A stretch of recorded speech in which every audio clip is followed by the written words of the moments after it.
Je vais commencer par vous présenter ce premier ouvrage qui s'appelle Bambou au pays des émotions et qui s'adresse aux enfants de 3 à 6 ans, donc des enfants assez jeunes. Il est accompagné de cette frise que vous voyez là, qui va permettre de matérialiser la démarche que l'on va vous présenter. La démarche de l'auto-accompagnement des émotions est un chemin intérieur. C'est quand même une notion abstraite pour de jeunes enfants. Et donc, on a choisi d'en faire une représentation très imagée. On a représenté 3 fois donc, le petit personnage Bambou, ce qui va correspondre aux 3 étapes clés de la démarche qu'on va vous présenter aujourd'hui. Alors, c'est l'auto-accompagnement des émotions. Un petit mot sur l'émotion. Qu'est-ce qu'une émotion? C'est un mouvement naturel qui apparaît spontanément à l'intérieur de soi, qui s'élève un peu comme une vague à la surface de l'océan, puis qui redescend comme la vague, pour peu qu'on lui laisse suivre son chemin naturel. Alors pour rencontrer cette émotion, on va utiliser un outil que nous possédons tous, c'est l'attention, et qui a la particularité, en ce qui concerne les êtres humains, de pouvoir se retourner sur elle-même. Donc on va pouvoir faire revenir l'attention à l'intérieur de nous pour rencontrer l'émotion. On va partir d'un exemple concret, tout simple. Alors, je prends souvent en exemple ma petite fille Lola, puisque c'est surtout avec elle que j'ai expérimenté cette démarche. Alors Lola va tous les mardis soirs à son cours de poney. Et la semaine dernière, sa maman était malade, elle avait la grippe, et elle commence à lui expliquer que ce soir, ça ne va pas être possible. On ne va pas pouvoir aller au cours de poney, je suis vraiment pas bien, je ne pourrai pas t'emmener ni rester au froid. Et donc Lola commence à sentir son cœur se serrer très fort. Elle commence à sentir sa gorge piquer, des larmes venir dans ses yeux. Donc à ce moment-là, si elle fait le choix de ramener son attention vers l'intérieur, elle va pouvoir reconnaître l'émotion qui est là, et elle va pouvoir répondre très facilement à la question « Qu'est-ce que je ressens dans l'instant ?» Donc elle peut répondre « Je suis triste » ou « Je ressens de la tristesse ». Et elle peut poser la figurine de la tristesse sur le cœur de Bambou. Alors elle choisit la plus grosse parce qu'elle sent qu'à l'intérieur d'elle, cette tristesse prend vraiment beaucoup de place. Et elle la pose sur le cœur de Bambou. C'est la première étape de cette démarche. Elle peut même tourner la flèche. Voilà, d'ailleurs, normalement, elle fait ça avant. C'est la première étape de cette démarche qui est tout simplement la reconnaissance. Donc la reconnaissance, c'est simplement pouvoir formuler le plus simplement possible, le plus brièvement possible, ce que l'on ressent dans l'instant. Donc Lola on revient à elle, elle sent cette tristesse à l'intérieur d'elle, mais brusquement, elle est entraînée dans ses pensées et elle commence un petit peu à se lamenter. Et ça, c'est un automatisme irrépressible quand on ressent une douleur, un malaise, un inconfort, de immédiatement chercher un responsable à l'extérieur, de chercher immédiatement un coupable à l'extérieur. Qu'est-ce qui se passe à ce moment-là? C'est que notre attention donc, se déporte vers l'ennemi supposé ou la situation ennemie, on va dire, et elle n'est plus disponible pour accompagner cette émotion qui est née à l'intérieur de nous. Or, ce qui naît à l'intérieur de nous ne pourra se dissoudre qu'à l'intérieur de nous. On ne peut pas demander à quelqu'un d'autre de le prendre en charge à notre place. Et c'est la deuxième étape de cette démarche, c'est ce qu'on appelle la prise de responsabilité du ressenti. Alors si on revient à Lola, elle sent que son attention part, elle sait que si elle continue à se lamenter et à rester dans sa tête, elle sait que son cœur va rester serré, elle sait que sa tristesse va rester bloquée quelque part. Alors courageusement, parce qu'il faut un petit peu de courage, elle ramène son attention vers l'intérieur, elle reprend contact avec sa tristesse et elle continue à l'accompagner. Alors accompagner, ce que l'on entend dans cette démarche, accompagner, c'est simplement maintenir l'attention sur son émotion sans rien forcer, sans chercher à en faire quoi que ce soit, pendant tout le temps de sa manifestation. Et Lola, en faisant cela, peut sentir d'ailleurs que sa tristesse prend moins de place à l'intérieur d'elle, qu'elle lui fait moins mal. Et donc, elle va poser les petites figurines de la tristesse sur le chemin de l'accompagnement.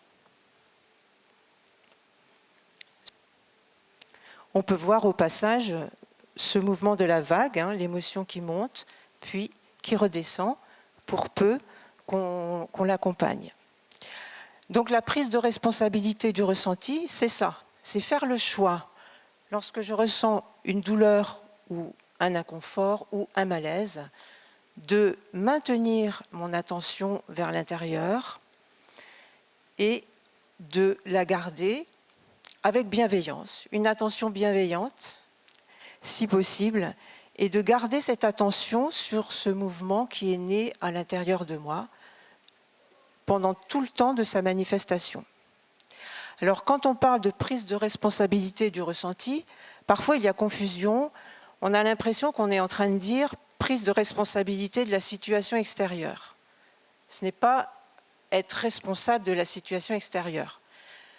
Prise de responsabilité du ressenti, c'est vraiment faire le choix de prendre en charge, de prendre soin de ce mouvement émotionnel qui est né à l'intérieur de moi. Alors sur la frise, on l'a représentée par un carrefour, puisque là, il y a vraiment un choix. Donc le chemin qui monte, c'est le chemin qui va vers l'impasse, on va dire. C'est quand l'attention s'échappe vers l'extérieur, et le chemin de l'accompagnement. Donc Lola, on va revenir à elle. Elle a donc ramené son attention vers l'intérieur. Elle continue à accompagner sa tristesse. C'est comme si elle marchait avec elle sur un petit chemin dans son cœur. Et elle peut sentir, au bout d'un moment, que sa tristesse est devenue si douce, si légère, que c'est comme si elle avait disparu. Et donc elle ressent à ce moment-là un véritable soulagement. Et c'est la troisième étape de la démarche, celle qu'on appelle l'apaisement. Alors elle peut la matérialiser par des petites figurines qu'elle pose sur le cœur arc-en-ciel de bambou. Alors cette étape de l'apaisement, c'est celle qui nous appartient le moins parce qu'elle est plus le fruit de notre accompagnement qu'un acte de volonté personnelle. On ne peut pas décider du moment où la vague émotionnelle aura fini sa course, du moment où la vague émotionnelle va retourner à l'océan. Notre travail, si on veut dire, c'est simplement de suivre ce mouvement jusqu'à sa dissolution complète, ou en tout cas pendant tout le temps de sa manifestation. À cette étape de l'apaisement, il y a également l'idée d'un passage. C'est un petit peu pour ça qu'on a mis un pont entre les deux. Un passage qui nous amène dans un espace de véritable détente et de grande ouverture. Pourquoi ? Et ce passage et cet apaisement a une saveur très particulière. D'abord, il a la saveur de l'autonomie, parce que l'apaisement ne provient pas de l'extérieur. L'apaisement provient uniquement de ce geste intérieur, de cet accompagnement de soi à soi. Accueillir une émotion et l'accompagner, c'est également aller dans le sens du flot de la vie. Ce deuxième livre qui s'appelle « Mes émotions, des visiteuses inattendues, une promenade qui fait du bien », c'est un livre qui là s'adresse à des enfants de 7 à 11 ans. C'est pas un livre d'histoire, c'est un livre qu'on peut considérer comme étant un manuel un peu pédagogique. Il se divise en 3 parties. Une première partie qui répond à la question qu'est-ce que c'est qu'une émotion. La deuxième partie, on développe la reconnaissance des émotions, c'est-à-dire qu'on n'a pas uniquement les 4 émotions de base, comme l'expliquait Marie tout à l'heure pour les plus petits, mais on découvre d'autres émotions, la jalousie, la honte, etc., etc. Donc ça enrichit aussi le vocabulaire de la reconnaissance intérieure. Et chaque émotion est présentée à partir d'une petite histoire du quotidien. Et à chaque fois, à la fin de chaque petite histoire, on pose une question à l'enfant. Est-ce que toi, en fait, tu te souviens, est-ce que tu as déjà ressenti cette émotion-là? À quel moment? Tu peux l'écrire ou tu peux le dessiner. Ce qui permet en fait à l'enfant de pouvoir, à un moment donné, s'approprier, revenir à lui et se dire « Ah oui, c'est vrai, moi je me souviens, j'ai ressenti de la jalousie quand mon petit frère ou ma petite sœur est né, etc. etc. » Voilà. Ça permet de se souvenir de cette saveur-là intérieure. Et puis la troisième partie, c'est donc l'explication de la démarche, comme vous l'a montré Marie. Donc là, sans le support de la frise, hein, puisqu'on s'adresse à des enfants plus grands. Donc à nouveau avec les 3 étapes, la reconnaissance, la prise de responsabilité du ressenti, et puis l'apaisement. Voilà, donc toute cette démarche, toute cette proposition de l'auto-accompagnement des émotions, au départ, elle a été formulée et mise en place par un auteur qui s'appelle Thierry Vissac, qui a écrit un ouvrage qui s'appelle « Traverser, 3 étapes clés pour une libération ».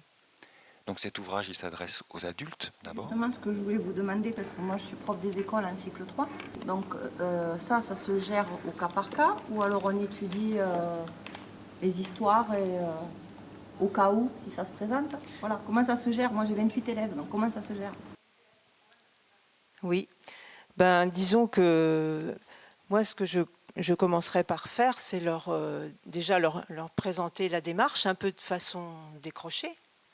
Et puis ensuite, ce que je ferai, moi, c'est je la mettrai en place d'abord pour moi, c'est-à-dire m'impliquer dans cette démarche, avoir éventuellement, alors si ce sont des grands, cette frise-là va être peut-être un peu bébé, on va dire, ça dépend des enfants, parce que je sais qu'il y a des adultes qui m'ont dit que ça les avait beaucoup aidés d'avoir cette représentation-là.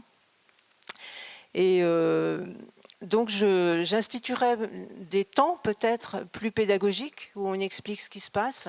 Et puis, alors je vous dis ça un peu en général, hein, parce que je ne l'ai pas pratiqué. Moi, quand j'étais enseignante, on n'avait pas encore ce matériel-là.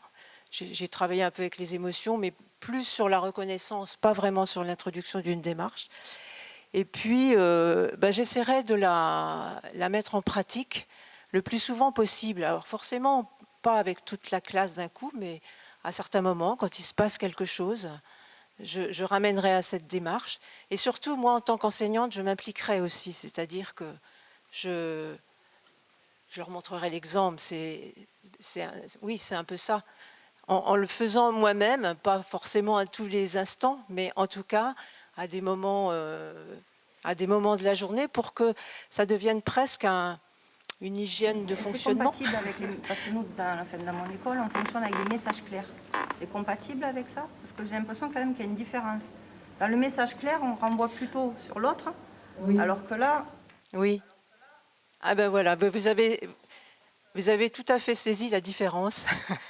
C'est que ce qui est très caractéristique de ce qu'on propose, c'est la prise de responsabilité du ressenti.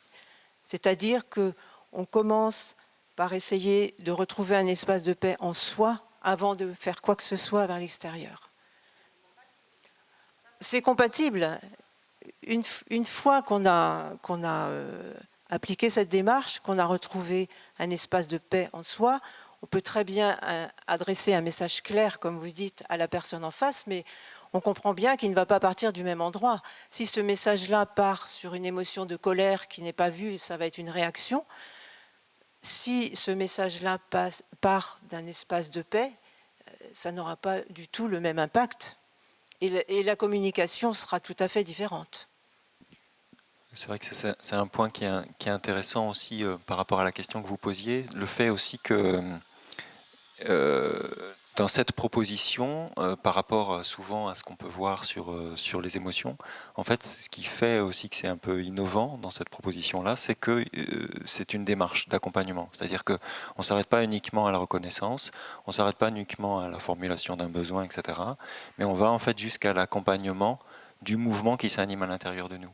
Et donc c'est vrai, comme le disait Marie tout à l'heure, il y a une saveur particulière qui est celle de l'autonomie, de soi à soi, et donc quelque part pour un enfant aussi c'est l'aider vraiment à grandir en fait, ne pas dépendre uniquement d'une résolution extérieure, mais petit à petit l'aider dans ce chemin de croissance là. Et c'est vrai que ça marche bien parce que l'adulte le vit aussi, le fait aussi, c'est une aide aussi. Quand nous-mêmes en tant qu'adultes, bon moi je n'ai pas de classe, mais avec mes enfants, quand à un moment donné je confie en fait que je prends la responsabilité de ce que je ressens, c'est une façon en fait de lui confier, de lui partager quelque chose d'important de cette démarche. Pas de façon didactique, mais voilà, par une pratique au quotidien. Donc ça c'est un point important. Pardon ? Par exemple, si je me suis... voilà, par exemple, je peux passer une situation, je peux ressentir de la colère.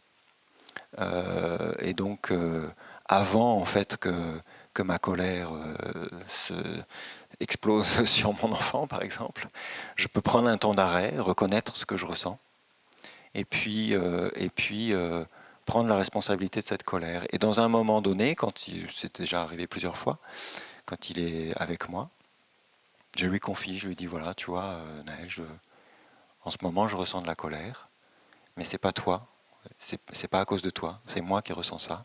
Je prends la responsabilité de ce que je ressens. Et à partir de là, parfois, suivant la situation, du coup, une autre parole peut venir. Soit je dis rien parce qu'il n'y avait rien à dire, soit il y a quand même une parole à dire parce qu'il y avait une limite à poser ou quelque chose à faire. Voilà. Mais c'est vrai que c'est très différent, comme le disait Marie, de parler à partir d'une réaction émotionnelle ou bien de retrouver un espace un peu plus apaisé à l'intérieur de soi pour pouvoir s'adresser à l'enfant. Et ça, l'enfant, il le ressent, forcément.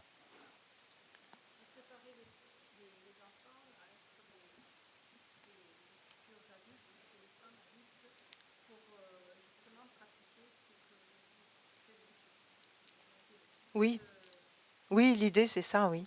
Oui, tout à fait, oui. Et on peut commencer très jeune, hein. Moi, j'ai l'expérience avec ma petite fille, uniquement avec elle, puisque mes enfants sont grands. Et j'ai commencé très tôt, hein, elle avait 18 mois, 2 ans, quand j'ai commencé à lui lire. Elle aimait beaucoup les histoires, ça tombait bien. Et franchement, il y a des choses très intéressantes qui se passent. Et par rapport à ce que disait Jean-François, au fait de partager, je me souviens d'une anecdote avec elle.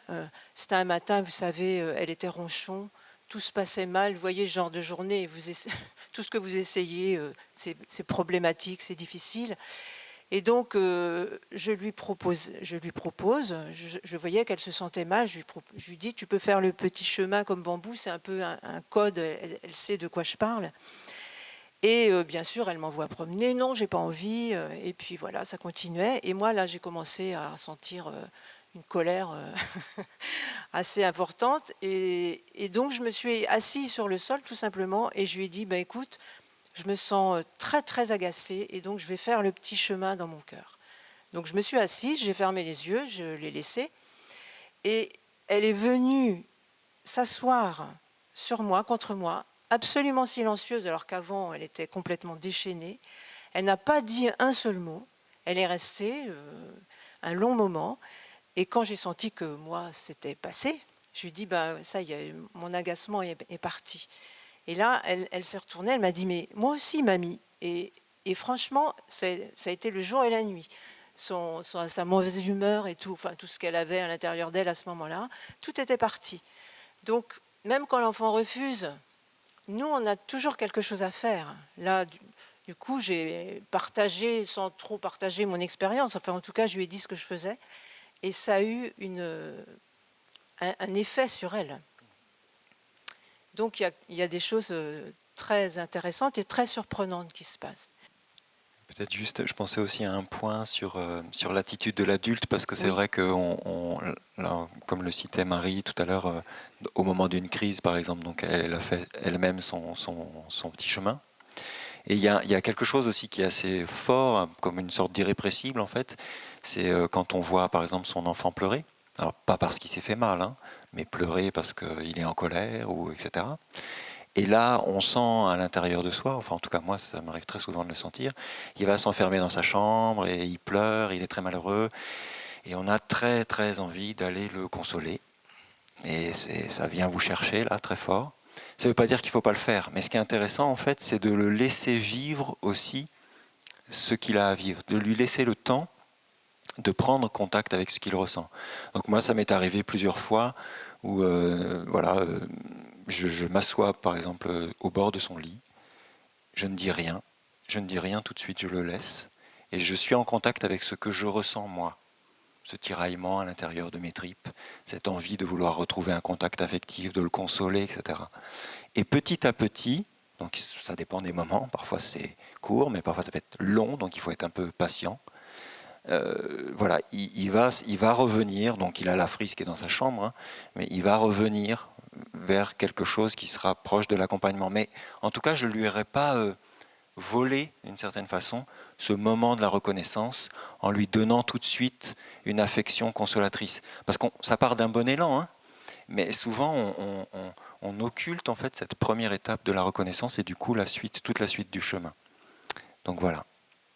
Puis on détourne son attention, justement. Comme on a envie que l'attention reste vers l'intérieur, quand on intervient, effectivement, on capte son attention.